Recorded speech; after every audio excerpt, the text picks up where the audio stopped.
या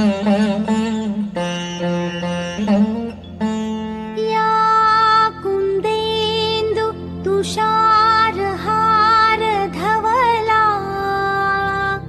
या शुभ्र वस्त्रावृता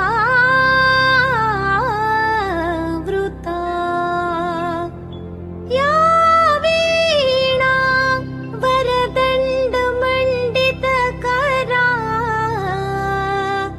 या श्वेत पद्मासना।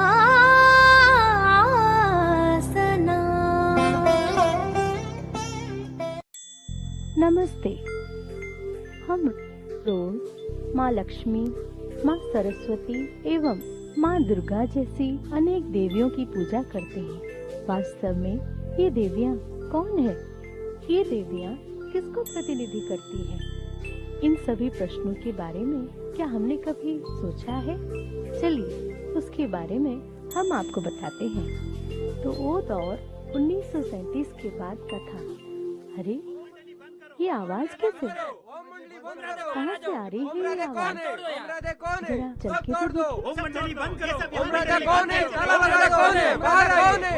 बाहर ओम राजा। ओम राजा कौन है? कौन है? बाहर ताला लगा दो। ओम राजा कौन है? ओम राजा कौन है? बाहर आइए। ओम राजा बंद करो। ओम राजा कौन है? ताला लगा दो। ओम राजा कौन है? ताला लगा दो। ओम राजा कौन है? ओम राजा कौन है? बाहर आओ।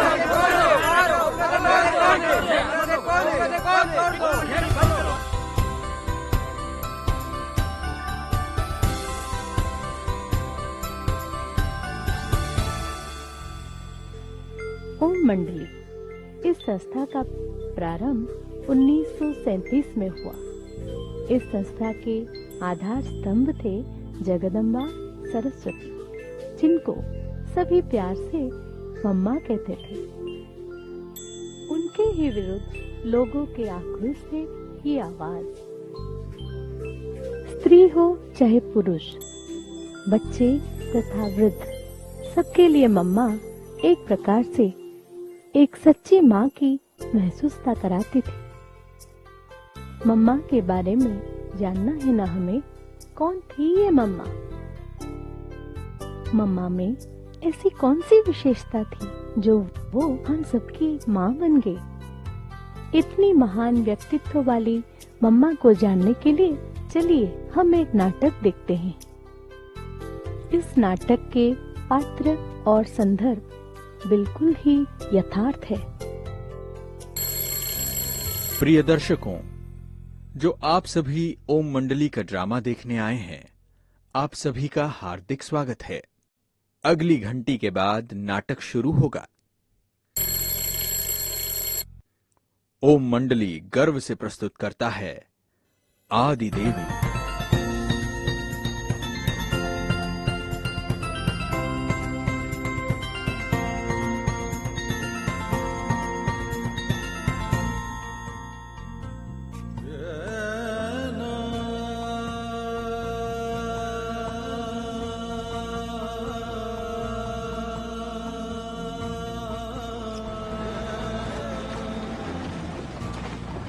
सन 1919 में राधे नामक एक कन्या का जन्म अमृतसर के एक बहुत धनवान परिवार पोकरदास और रोचा के घर हुआ। राधे पढ़ाई के साथ साथ संगीत और नृत्य कला में भी निपुण थीं। बड़ों और अपने मित्रों सभी की राधे चहीती थीं। राधे को बाजार के सबसे फैशन वाले कपड़े पहनने का शौक था।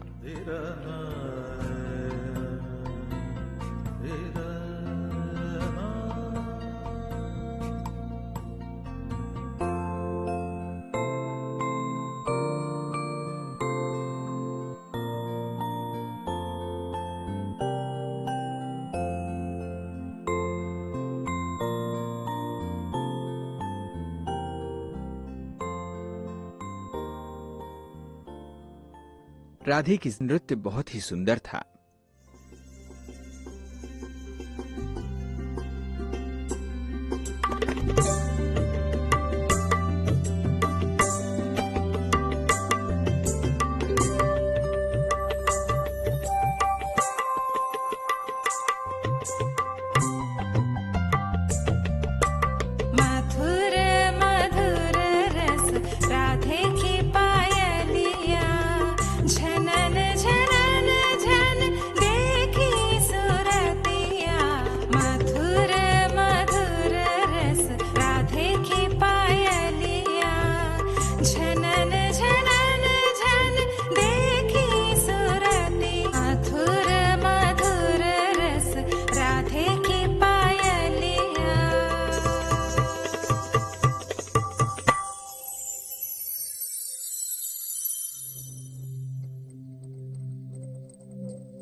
अपने पिता पोकर दास की मृत्यु के बाद राधे और उनकी माता दोनों अपनी मौसी के यहां रहने के लिए सिंध हैदराबाद में चले गए।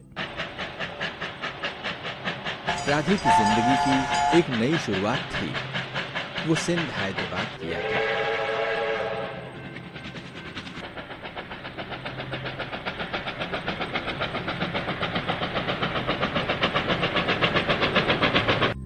यह सारी घटनाएं सन 1937 के बाद की हैं, जब स्वयं परमात्मा दादा लेखराज, जो एक हीरों के व्यापारी थे, उनके तन का आधार लेकर आध्यात्मिक ज्ञान दे रहे थे।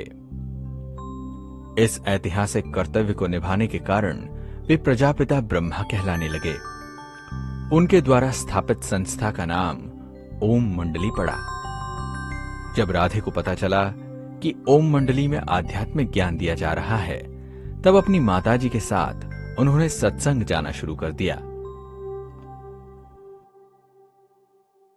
बहुत अच्छा अनुभव हुआ ना? हाँ हाँ, सही में। क्या हुआ? मौसा जी और पापा जी के जाने के बाद आप दोनों तो बहुत दुखी थे। सुबह तो रो रो कर जा रहे थे, अभी इतने खुश कैसे हो? आज हम ओम मंडली सत्संग में गए थे। वहाँ हमें आत्मा का ज्ञान मिला। ऐसा लगा जैसे हम देह से अलग हो गए थे और हमारा सारा गम मिट गया। ऐसा है तो मैं भी आप लोगों के साथ उस सत्संग में चलूंगी।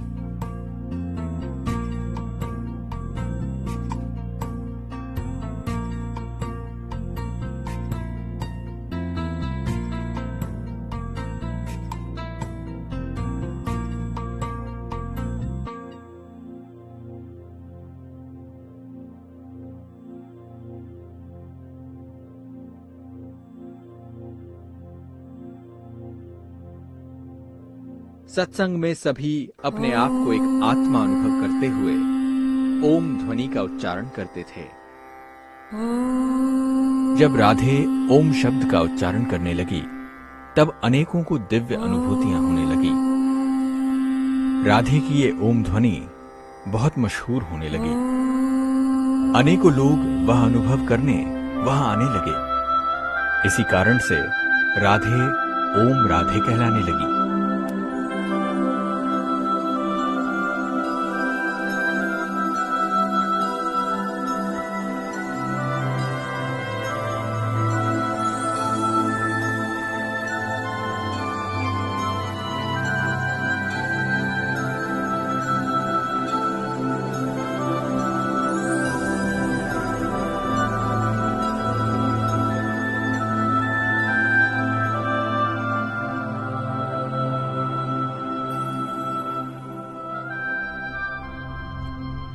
जैसे जैसे समय आगे बढ़ा, राधे बड़ी होने लगी।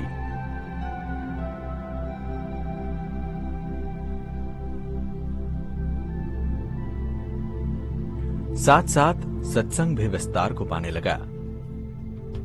8 माताओं और कन्याओं का एक ट्रस्ट बनाया गया, जिसकी प्रमुख मम्मा बनी। ब्रह्मा बाबा ने ओम मंडली की सारी संपत्ति ट्रस्ट के नाम कर दिया। राधे ने 350 यज्ञवत्सों की देखभाल की जिम्मेदारी ले ली और इसके कारण वो ईश्वरीय यज्ञ की माता बन गई। सभी राधे को, जो इस यज्ञ की माता बन चुकी थी, उन्हें मम्मा कहने लगे। मम्मा गुणों की खान और गुप्त सेवाधारी थीं। मम्मा परमात्मा की याद में शांतिपूर्वक और प्रसन्न अवस्था में रहकर यज्ञ सेवा करती थीं।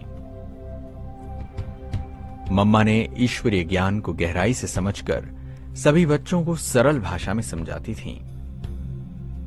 इस तरह मम्मा ज्ञान की देवी सरस्वती बनी।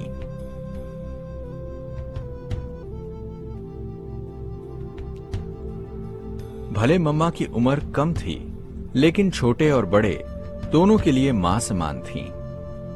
अपनी माता को भी वे अपनी बेटी जैसी मानती थीं। उनके अंदर अद्भुत मां की ममता थी, जिससे जो भी उनके पास आता था, सभी को वो बच्चे के रूप में बदल देती थीं।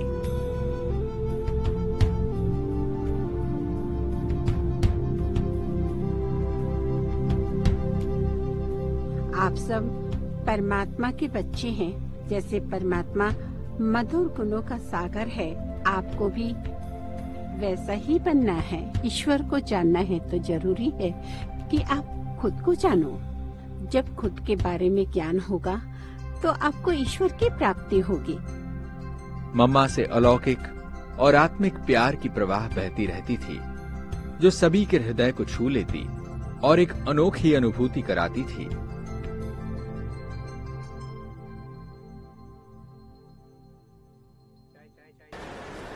मम्मा, आप वापस कब आ रही हो? मम्मा, आप वापस जल्दी आएंगे ना? जरूर बच्चों, मम्मा सेवा के लिए जा रही ना। मेरे वापस आने तक आप लोग सब खुशी से रहना। ये कौन है? ये इतनी छोटी है, इनको मम्मा क्यों कह रहे हैं? आप मम्मा के नैनों में जरा देखो, उनकी अलौकिक दृष्टि से आपको सब कुछ समझ में आ जाएगा।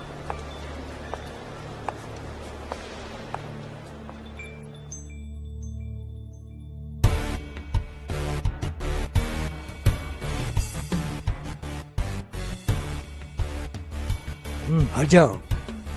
बुला तेरे मम्मा को। कहाँ है तेरा मम्मा? मम्मा अभी ध्यान में बैठी है, नहीं आ सकती।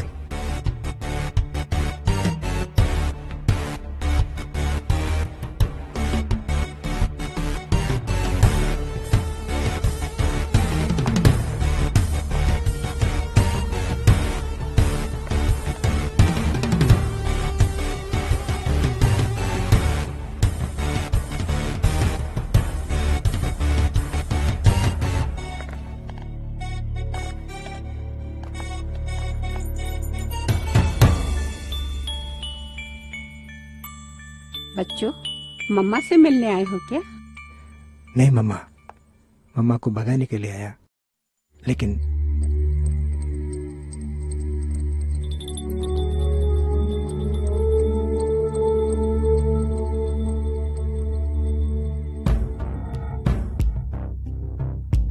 CC number 196/1942।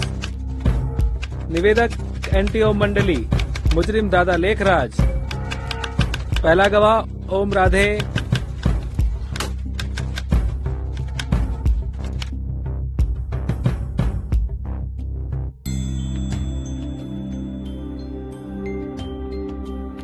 देखो देखो, ओम राधे आ गई। अरे हटो हटो हटो, क्या इनको सजा मिलेगा? नहीं यार, नहीं, वो तो मंडली का है, उसका नहीं मिलेगा। अरे बोल नहीं सकते ना, कोर्ट का काम है। कोर्ट का काम है भाई, अपन कुछ नहीं बता सकते। हटो हटो हटो।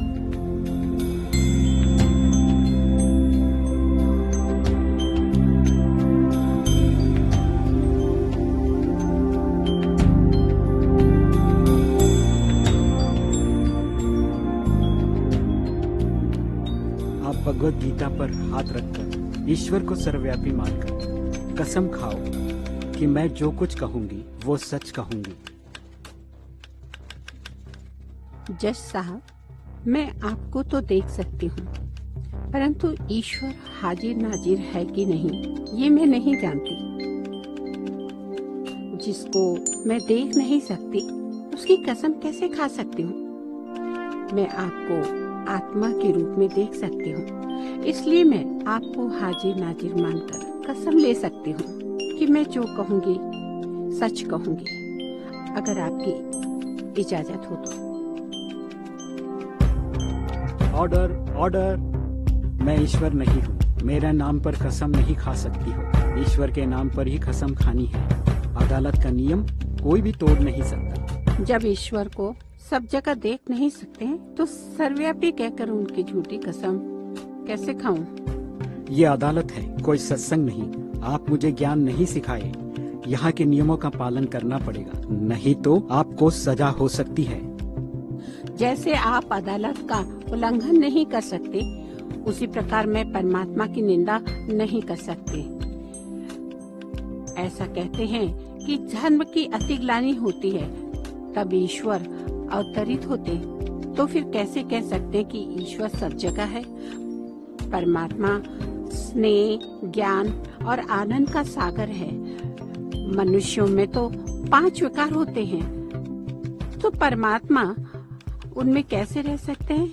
आपका विश्वास जो भी हो, परंतु अदालत का नियम तो पालन करना होगा, उसे कोई टाल नहीं सकता। कोई भी परिस्थिति हो, मैं सच के विरुद्ध नहीं जाऊंगी। मैं आपको समय देता हूँ, सोचकर जवाब देना। मैं सोचकर ही जवाब दे रही हूँ।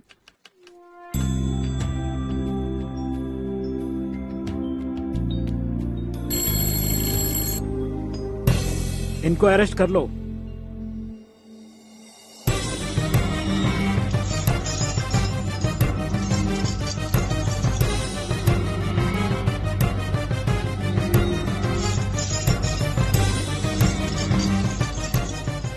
रुको।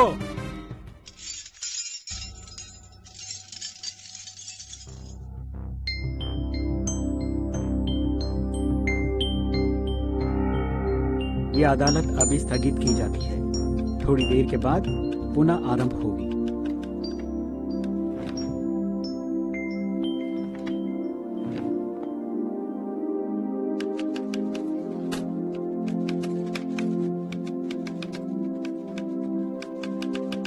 अदालत की कार्रवाई शुरू की जाए।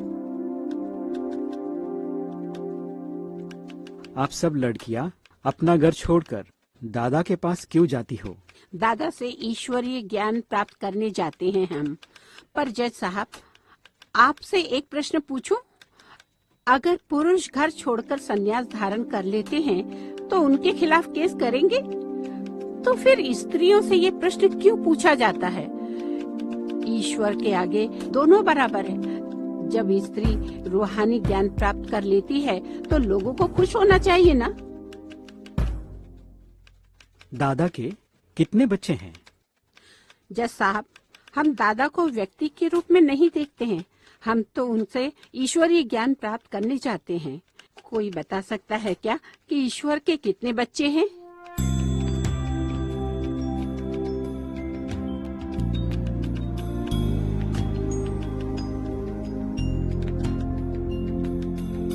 गवाह के बयान के बाद अपराध सिद्ध नहीं होता है, इसीलिए इस केस को यही समाप्त करती है।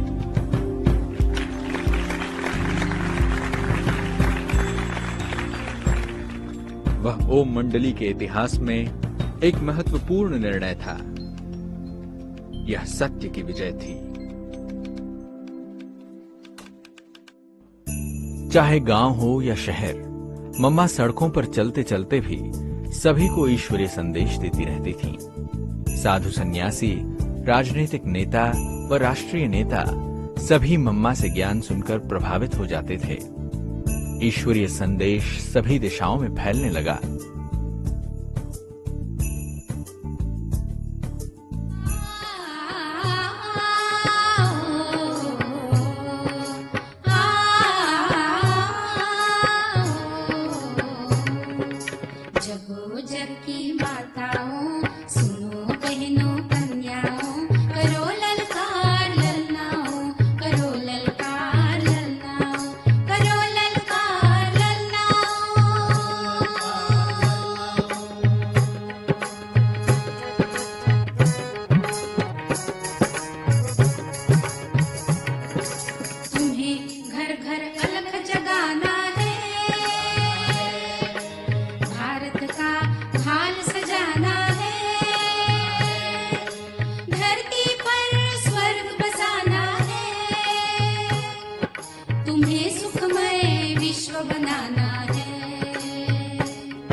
इन सब के साथ साथ मम्मा अपनी आंतरिक तपस्या पर भी पूरा ध्यान देती थीं। मम्मा को चांदनी रात में ईश्वरीय याद में खोए हुए देखना बड़ा ही मनमोहक दृश्य होता था। वह परमात्मा के प्रति दिव्य प्रेम था।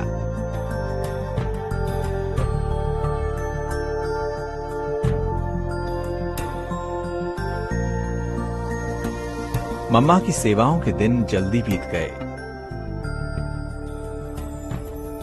उन्होंने फेफड़े के रोग के कारण 45 वर्ष की आयु में अपने भौतिक शरीर को त्याग दिया। मम्मा अपने अंतिम समय के दिनों में भी सभी बच्चों से बड़े प्यार से मिलती थीं। अपने विदाई के समय मम्मा ने सबको मीठे अंगूर दिए, उसी अंगूर की बेल से जिसे मम्मा ने खुद लगाया था।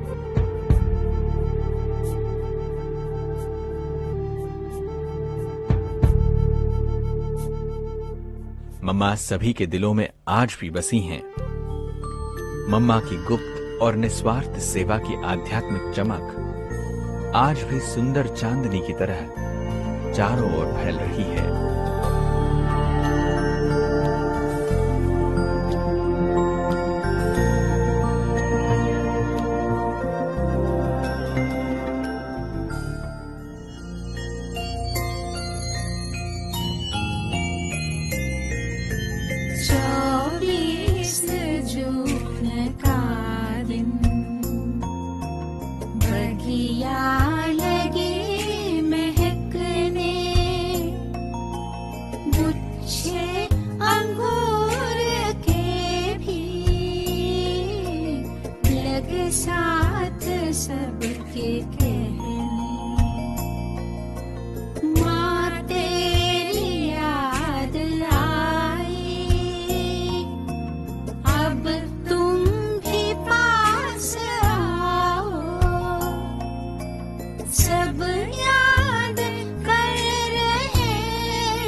ये वही मम्मा हैं जिनकी पूजा जगदम्बा, लक्ष्मी और सरस्वती के रूप में की जाती है।